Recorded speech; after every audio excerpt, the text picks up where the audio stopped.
Interlink labs తదుపరి పరిణామ దశ.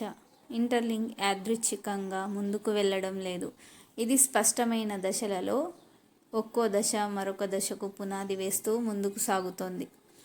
రికవరీ మెకానిజం నెట్వర్క్ను మళ్ళీ యాక్టివ్ చేయడం ఇప్పుడు ప్రారంభమైంది. Inactive human nodes recovery process.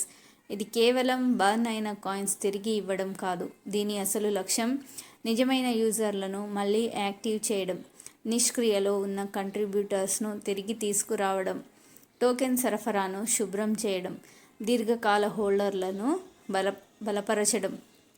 ఇంతవరకు నెట్వర్క్ నుంచి బయటపడిన వారికి ఇప్పుడు తిరిగి ప్రవేశించే మార్గం ఉంది. ఇది బేస్ను బలంగా చేసి తర్వాతి విస్తరణకు సిద్ధం చేస్తుంది. క్యూరేటర్స్ కేవైసీ పాలన వ్యవస్థ అంటే గవర్నెన్స్. క్యూరేటర్స్ కేవైసీ ఇప్పటికే ప్రారంభమైంది. ఇది చాలా కీలకమైన నిర్మాణాత్మక మార్పు.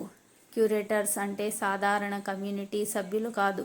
వారు నెట్వర్క్ చర్యలను ధృవీకరిస్తారు, టోకెన్ అబ్సార్ప్షన్ని పర్యవేక్షిస్తారు, సప్లై మరియు డిమాండ్ సమతుల్యతను కాపాడతారు, మైగ్రేషన్ సమయంలో పర్యవేక్షణ చేస్తారు.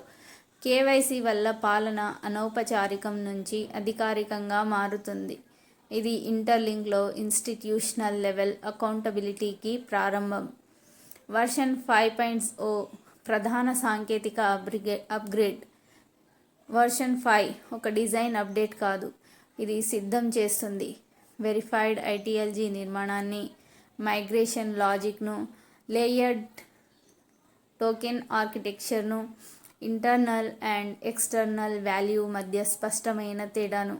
టెక్నాలజీ కొత్త ఆర్థిక మోడల్కు సరిపడేలా మారుతుంది.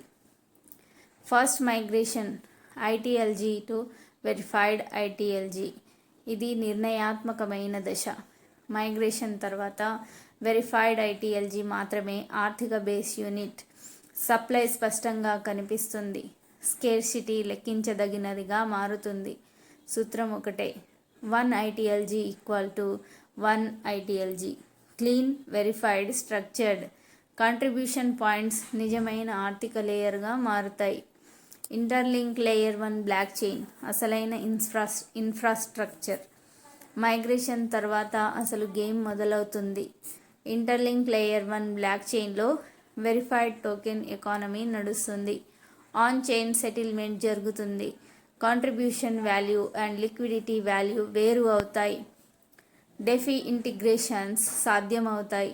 లేయర్ 1 కలిగి ఉండటం అంటే కాన్సెన్సస్ నియంత్రణ, ఫీస్ నియంత్రణ, మానిటరీ పాలసీ నియంత్రణ, దీర్ఘకాల స్కేలబిలిటీ. ఇది ఎక్స్టెన్షన్ కాదు, మూల infrastructure. Dual token structure migration తర్వాత ఎలా పనిచేస్తుంది? ITLG verified proof of action token మానవ పాల్గొనడంపై ఆధారితం. Base economic unit. Verification and migration వల్ల scarcity. ITL liquidity and payment token. బయట మార్కెట్లకు ఉపయోగపడేది. స్టేకింగ్, డెఫీ పేమెంట్స్ కోసం ఈకోసిస్టమ్ పెరిగే కొద్దీ విలువ గ్రహిస్తుంది.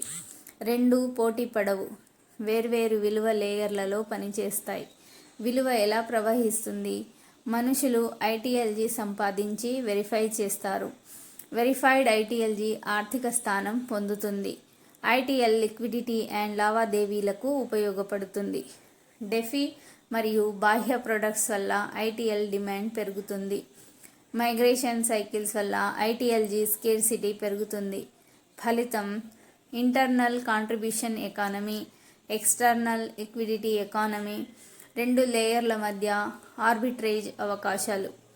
చివరికి ఐటీఎల్ పాత్ర ఏమిటి అంటే అన్నీ లైవ్ అయిన తర్వాత ఐటీఎల్ అవుతుంది. Payment rail, liquidity engine, exchange bridge. Interlink layer 1 యొక్క డెఫీ ఫ్యూల్. ఐటీఎల్జీ